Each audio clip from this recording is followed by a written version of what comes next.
Welcome back to the DTC Slingshot Podcast. I'm your host, Lockie Thompson, and I'm also the founder of Social Slingshot, a paid advertising agency.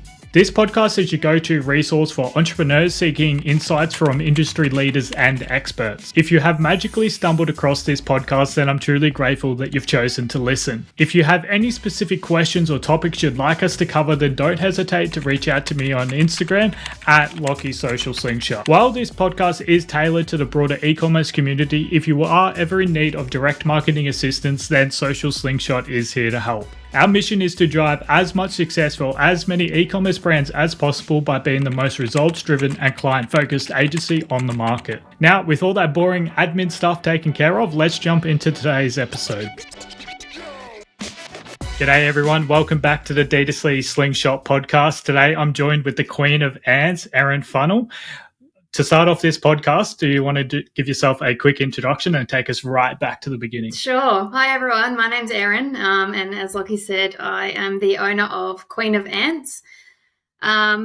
Basically, we sell pet ant farms, which is a pretty cool idea for kids and whatnot, but I can say safely that I didn't leave school thinking that I was going to be selling ant farms as my job, but here we are. Life never goes the way you plan. So basically I left school and I went to uni. I did a science degree at university, and following on from that, I actually joined the police force and did that for a few years, and realised pretty quickly that that wasn't for me. So then I moved to the RSPCA in effectively a similar role as an RSPCA inspector. So for 13 years I did all the kind of cruelty and neglect cases in Victoria. Which was amazing. I just loved my time there. But after 13 years, it kind of starts to drag on you a bit. So I started looking at starting a business and what I could do to work for myself. I didn't immediately get to ant farms either. I ended up becoming a florist. I started a floristry business, which was very random. Did a few weddings and again, realised that it probably wasn't for me either. And I kind of just fell into the ant farm world. Didn't really realise that it was a thing, but I stumbled upon it, and kind of the more I started digging, the more I realised how interesting it was, and that there wasn't really anyone doing it in the way that I could see it being done. So that's kind of where it started. It's all a bit random, really. Yeah, for sure. And it's such a unique product as well. I don't think many families around Australia would go, let's get ants as our first pet. But once you do look into it a bit more, it does make sense. There's no poop for you to clean up. No, you don't have to go to the supermarket and buy dog food every week and stuff like that. So it's a pretty interesting idea. And I'm sure most Aussie kids growing up also grew things like sea monkeys. And I sort of make a little connection there. It's like easy to maintain, but still gives that level of excitement and also a bit of responsibility to the kids as well. Yeah. Look, there's a lot of benefits. And I think, in my journey starting it, I realised that a lot of people don't initially think about it. They wouldn't think, we can get an ant farm. You can't just go down to the pet shop and get one. But once they know that it exists, then there hasn't really been too many people that I've come across that either don't want it for themselves or would like it for someone they know. So there's a market for it for sure. Yeah, for sure. Now, let's just jump back a bit. You said you started a florist business, and I want to know a little bit more about some of the challenges you faced with that, and then possibly why that wasn't the right fit for you. Yeah, sure. So I was pregnant with my son, and obviously being in law enforcement for probably, over 15 years of my initial career, I basically said to myself, what is the happiest, nicest, friendliest industry I could possibly get into with no negativity? So I thought, I'll make flowers for people's weddings, logical conclusion there. So I did. I'm already getting red flags. It's like messing with brides, and if you stuff something up, all Yeah, hell will exactly. break loose. So yeah, I did the qualification, started the business, and whilst I did enjoy it, I really liked the kind of artistic, creative side of it. It's very how do I say it? Like, it's open for interpretation as to what people think is nice, and it's very difficult. I found it difficult to reconcile what I thought was nice to what people actually really wanted or what vision they had in their head. So that was a real big challenge in that space. But also, it's just an awful lot of work for not a lot of money. Just the labor intensive side of it for what you actually get out of it. Plus it's late nights before events, all that sort of stuff. It was just really hard work. So hats off to all the florists out there. Yeah. All the florists probably just had their biggest day of the year. So it's the 15th of February. So Valentine's was just yesterday. So I'm sure they were all celebrating. Oh, yeah. Well, they'll be in bed now, but they'll be sleeping on all their cash that they just made, hopefully. So, yeah, my girlfriend was traveling back home, and all she could see was men everywhere, just walking the streets with flowers. And she's like, "Where's mine?" And I was like, "Oh, dinner's not enough." Yeah. We'll leave that story for a different day. Yeah, that's for sure. So, then you pivoted into ants. So with the, like, obviously you have a background with animals and stuff like that, but I wouldn't really think animals are neglecting ants all that much as their pet farms and whatever they want to do with them. So how did you come across ant farms initially? Was it some sort of Facebook group or what was it? I did stumble upon Facebook groups after I initially found out about it. But so I live in rural Victoria on quite a large bush block. So we do have loads of ants at my house. But it's a funny story. I was actually watching TV with my husband, and there's a show called Travel Guides. I'm not sure if you've heard of it. As a side note, I was keeping bees as a hobby as well. So bees and ants are kind of along the same line in terms of colony. So I was already keeping bees, and I was sitting there looking for a business to run, had been tossing up all these ideas. Anyway, we're watching TV, and that Travel Guides show came on, and they were traveling through a market in Adelaide, and the TV showed that they were eating or trying those the green tree ants that people use for food, and in gin and everything like that. And then it said $700 a kilo or something ridiculous that they were selling for. And, well, we've got lots of ants here, $700 a kilo. We should, sell some ants. Ha, ha, ha, joking. Googled it and just stumbled upon this whole world. So that's really kind of how it started, really not intentional in any way. But then I quickly found that people were keeping ants as pets, so it's a little bit different, not for food. They're for pets. Kind of this real niche that I'd never heard of, and I just was intrigued from the start, really. Yeah, for sure. And to get a business like this off the ground and running, like, what sort of marketing strategies did you use? Because I know there could possibly be some restrictions around advertising livestock on Facebook and Google. How did you get around those sort of restrictions? It is tricky. Facebook don't allow the sale of live animals. So initially, before it was a business, I did actually collect some live ants and kind of networked through Facebook groups to make sales. So it's not directly on Facebook, which Facebook would have an issue with, but networking in those groups.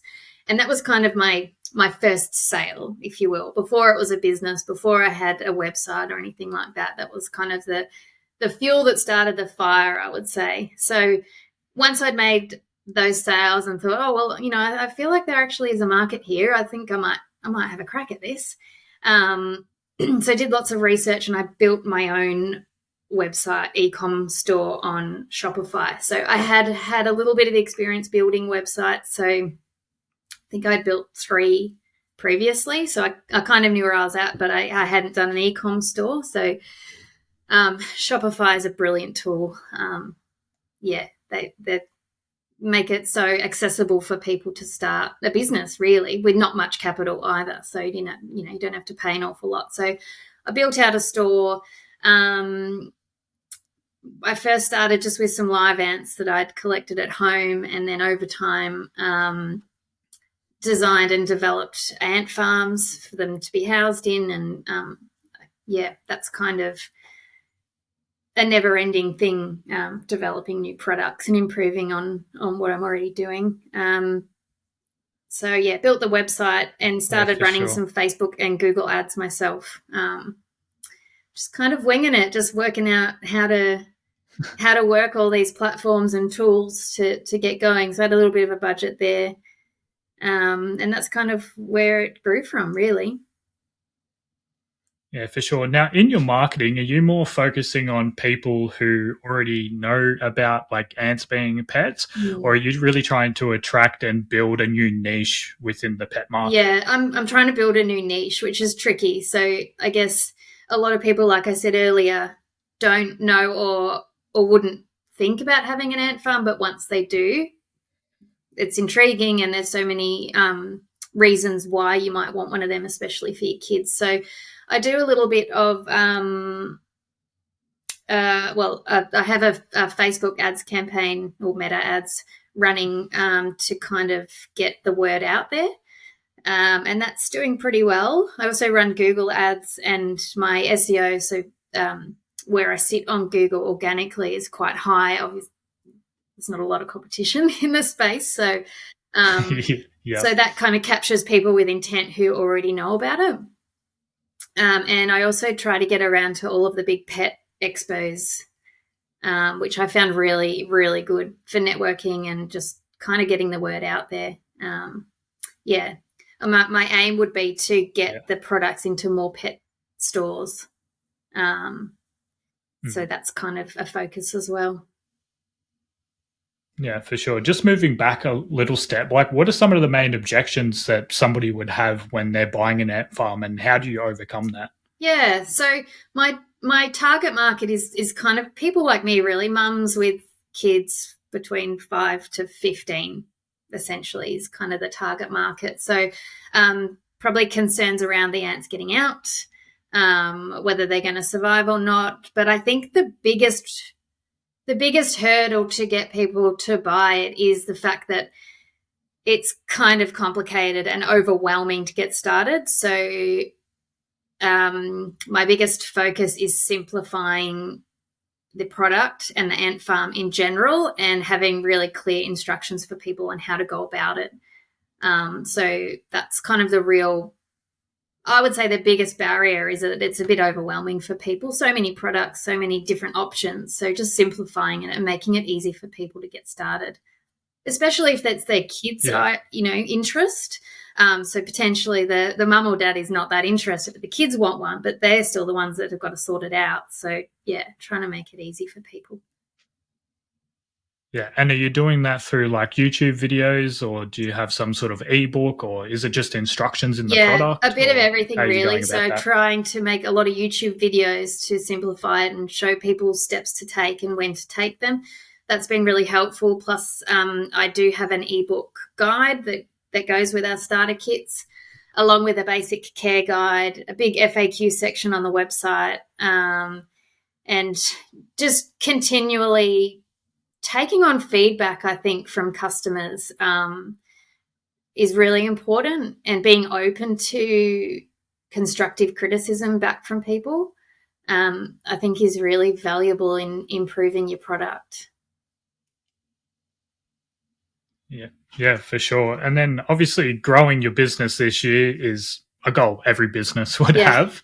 What are some of the key strategies or marketing hacks that you're going to be using over the next few months to keep getting the word out there? So in November, I launched the new e-com store. So I actually had a store professionally built, which is going really well. So converting much better than the old one. So that was a really big step for me to take. It was a significant investment for a small business, but I'm glad that I took the leap. So I'm doing that, and I have a digital marketing agency now running the Meta social ads. So we're doing that. I'm also looking at doing more cold reach out to influencers. So I did a little bit at the end of last year, and I'm working on, just networking with people who have my target audience already, I guess. So, mums of kids who are already, micro influencers or even a little bit bigger. So free gifting to them in return for hopefully a post or a shout out or something like that. So, doing that. And plus the expos. So just going out to expos and actually chatting to people. Yeah, obviously building a new website is a massive decision for you. What were some of the things, like objections that you had, and then like what actually made you go forward with building a new website rather than keeping the one you already had? Yeah.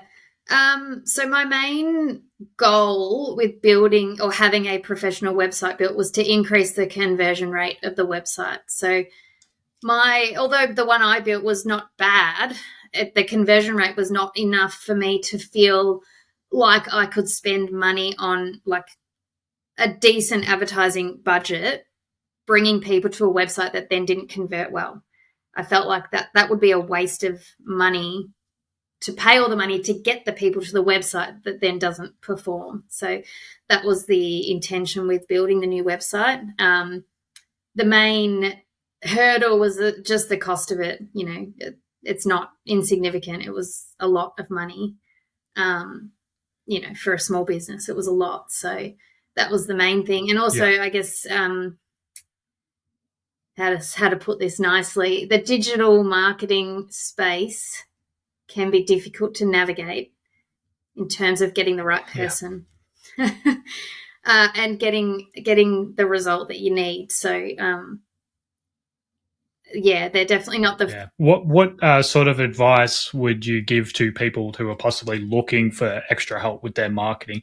What were some of the sort of things that you looked out for, or maybe some of the red flags in agencies that you chose not to go with? I feel as though you're always going to drop some coin on an agency that's not going to work out.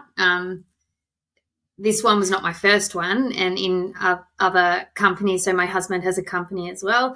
So we've been through quite a few already and not really seen the return. So really, I guess the difference is trying to find an agency that's actually results driven. So, and is happy to get into the nitty gritty of, your ROAS, how much you're going to get back, all that sort of stuff. How much is your customer worth? What's their lifetime value? What's your cost of acquisition? All the nitty gritty actual details of how much you should expect to get back from your dollar.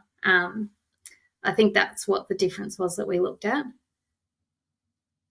Yeah, for sure. And a lot of agencies will take on clients without looking at things like their website conversion rate. They'll just be like, oh, yeah, your Instagram looks pretty. Like, let's go ahead with this. And then all of a sudden you're 3 months down the track. It's like, where are all these conversions? And they're like, well, your website doesn't convert. I'm like, well, why didn't you tell me that to start with? Yeah, exactly. It's just getting all this money to get them somewhere. And the way I rationalized it is, well, I'm an online store. So if I'm investing this money into a new website, it's essentially the same as investing it into a brick and mortar store. Like, this is where I'm sending people. I wouldn't send people into a garage. So, pay to send people there. So my store has to be, good enough. Yeah.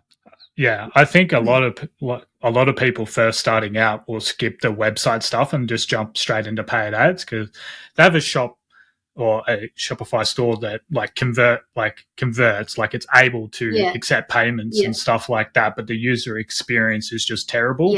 And it's usually not until you get an outside opinion on your website that you realize, oh shit, this is actually so bad. It's like things are broken. There's no upsells. It's hard to add to cart. This link's broken.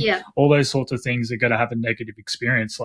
And this morning I went to an Instagram page and I tried to click on the link to go to the website and that was broken. I'm like, no wonder you're not making any sales. It's that's broken. There's so many facets of business now. This has got to be connected to that, which has got to connect to that. And then you've got to get all your analytics connected, and there's a lot to look at, and it's a lot for one person, especially me. I don't have a business background, so it's nice to get an agency that will help you support you with other little things as well. So our agency although I'm paying them to do the meta ads, if I have questions that are outside the scope of that, they have been available to help me with that as well, which is nice.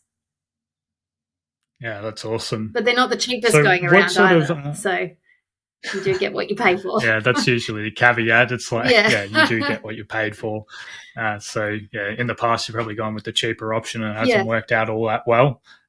So, yeah, pay up and hopefully you'll get a good result. Exactly. Fingers crossed you find a good agency. That's it. Cool. So with going into more like brick and mortar stores, I imagine like Petstock and some of the big players, like what are some of the strategies that you're using to get a foot in the door to those sorts of places? Yeah, so I have met a few people through the expos that I attend. So I have had discussions with Petstock, which was a bit daunting, but plus other small independent stores. So I've got quite a few of them on board through that kind of networking channel, but also just cold calling. Like just do the reps, get it out there, work on your sales pitch and, just call people because they don't know about it. Yeah. So, Yeah, for sure. Yeah. Now, I imagine you were pretty nervous for that Petstock meeting. Obviously, they're a massive business in Australia. Yeah. What sort of things did you do to prepare for that meeting? Like, did you go in there with a pitch deck, or was I was actually completely unprepared because they approached me at the expo, and there was like the four national product managers or something just came up. So I was completely unprepared, and I'm not in Petstock now, so it hasn't gone anywhere. It's not my focus to probably get into a big chain like that either. I think the more small independent stores are probably where I'm at. But yeah, I was totally unprepared. My face probably looked like a stunned mullet when I was talking to them. Yeah, did they tell you straight away? Or did they just sort of let the conversation go on, and then at the end they were like, "Oh yeah, we're Petstock." No, they had their t-shirts on, so yeah, they did introduce themselves. Yeah, because I was at a golf event and the PGA CEO was there for Australia, and he come up and introduced himself, and I said something about, why are you here with all the bogans? Like, did you get stuck? Like some sort of like just lower down in the PGA, and he's like, "Oh no, I'm the CEO," and I was like, "Oh, sorry." So that was funny. I didn't get caught out though. Yeah, they were very upfront, which was nice. But yeah, that was awesome. Fun. Now, I know you've just come off your biggest month ever in December. I imagine there was a lot of parents gifting for Christmas. Yes. What sort of strategies did you use through that time to reach that record month? I think it was a combination of just having launched the website plus the marketing, the new social marketing. I think I probably wasn't entirely prepared for how busy it was going to be. So I think I've probably learnt a bit to prepare earlier for next year in terms of just maybe making it that whole quarter, like last quarter preparation coming in. Yeah. So other than that, I don't think I did anything particularly differently, but just having it out there for people who hadn't thought of it before. So, the beauty of social media advertising is you are capturing that cold audience a little bit, which I hadn't had access to previously. Yeah, for sure. So more eyeballs and then a higher converting website, it's usually a recipe for success. Yeah, exactly. Yeah, cool. What about some of the trends or exciting marketing technologies that you're looking out for at the moment? AI is obviously becoming bigger and bigger by the day, and I imagine it's going to keep growing. Yeah. What sort of things are you using in your business at the moment? I don't use an awful lot, pretty much just like ChatGPT for blog posts, help me out with some Facebook posts and things like that. But other than that, I'd be keen to explore that a bit more. I guess, like I said, the list is long of things I want to do, and it definitely is on there. I just probably need to figure out what's actually available and how I could utilize it a bit better. There is a lot of stuff out there and new stuff coming out every single day. It's like, how do you keep track of everything? And then you've already got a massive to-do list you have to get through as well. But so it would be nice if your to-do list is quite big at the moment, are you looking at hiring at the moment? Are you looking to get like a VA on board, or like how are you going to manage that? So we're currently moving into a warehouse / office at the moment. So once that's completed, then I'll be looking at bringing someone on, probably more on the product fulfillment side. I think that's probably where I need help the most. But at the moment, I'm just trying. We've basically got agencies on board. So bookkeeping and digital marketing and all that. Otherwise, just trying to streamline processes like the shipping processes and all that, just to make it quicker. But I'm hopeful that all I'll the be fun able stuff to get someone else on board to help this year, hopefully. Yeah, awesome. With your to-do list, like if you don't mind sharing, like what's one of the biggest obstacles that you're tackling at the moment, and how you're planning to overcome that? I think it's time, really. It comes down to time, and it's just not enough hours in the day. So I have a family as well. My son's 8 years old, so I do all the life admin and all that sort of stuff, so my husband can focus on his company as well. So there's always a balance between trying to grow a business and that family time as well. So I guess I just try to do something every day. It's all the 1%ers that add up, and Rome wasn't built in a day, and it takes a long time to build anything big. So just trying to just chug and just keep doing something every day. So and also focus on cutting down the tasks that are not essential. So focusing on what's going to move the needle forward, and whether that's contacting influencers and gifting, that's moving the needle forward. I'm doing cold reach out to pet stores, trying to do at least a couple of calls every day.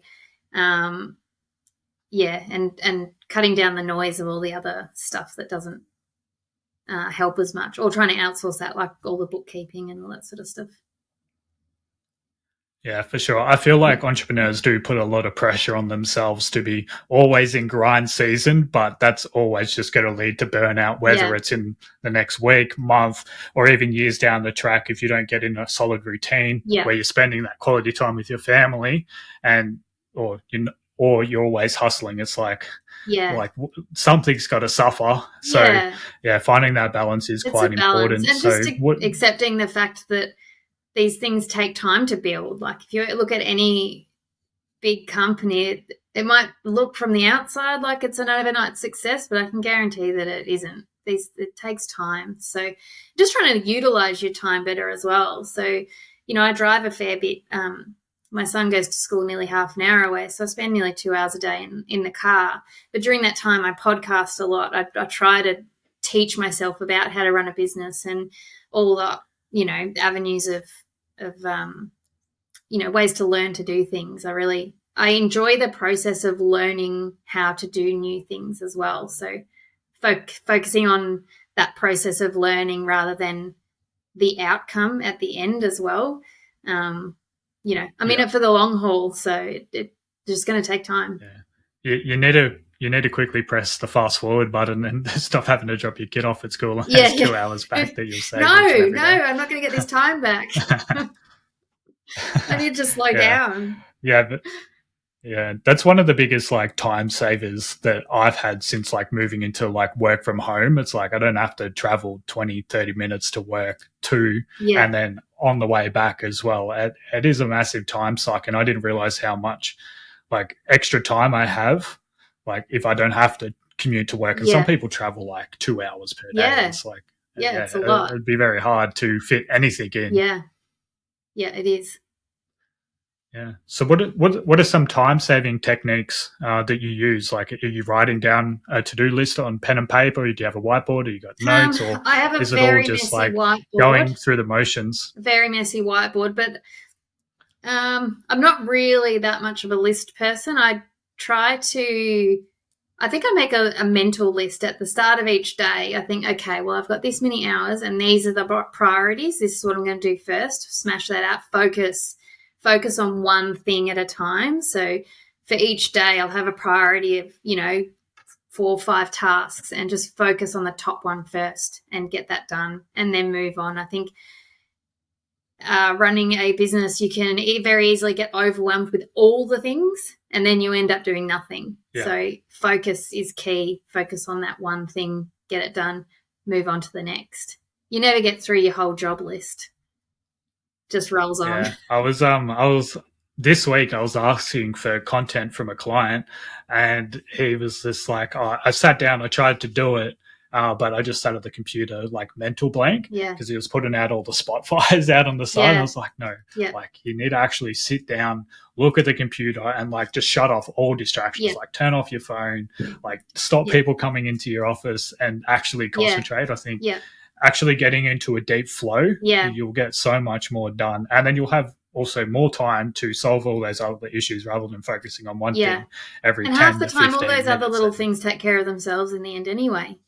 They're not potentially don't even need you. So just focusing on what you really want to get done and not letting anything else distract you from that. Yeah, for sure. Well, just before we finish up today, do you have any other little bits of advice for the up and coming entrepreneur?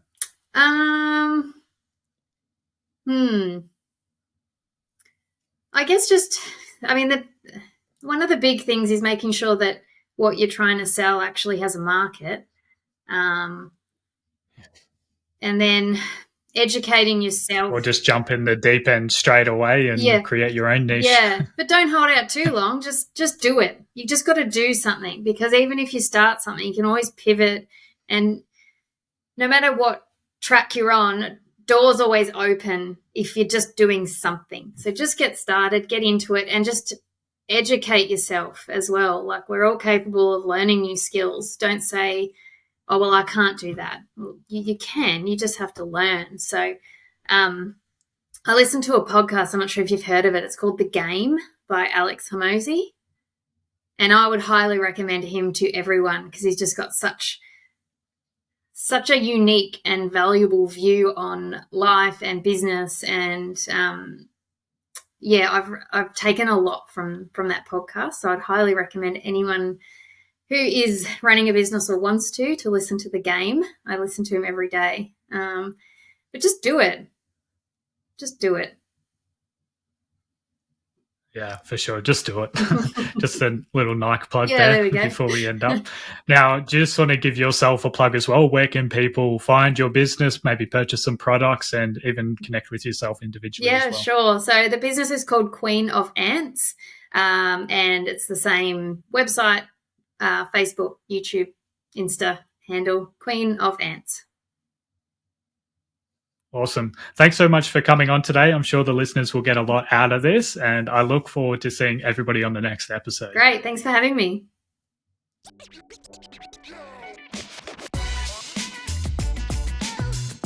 Hey DTC Slingshot listeners, unfortunately today's episode has come to an end. If you did make it this far, I'm pretty sure you enjoyed the episode, so make sure to smash the like, follow, or even subscribe button. Any feedback or engagement really does help us grow. Now, if you do have any questions or insights that you would like to share, then message me on Instagram at LockieSocialSlingshot. Thank you for listening, and I'll see you on the next one.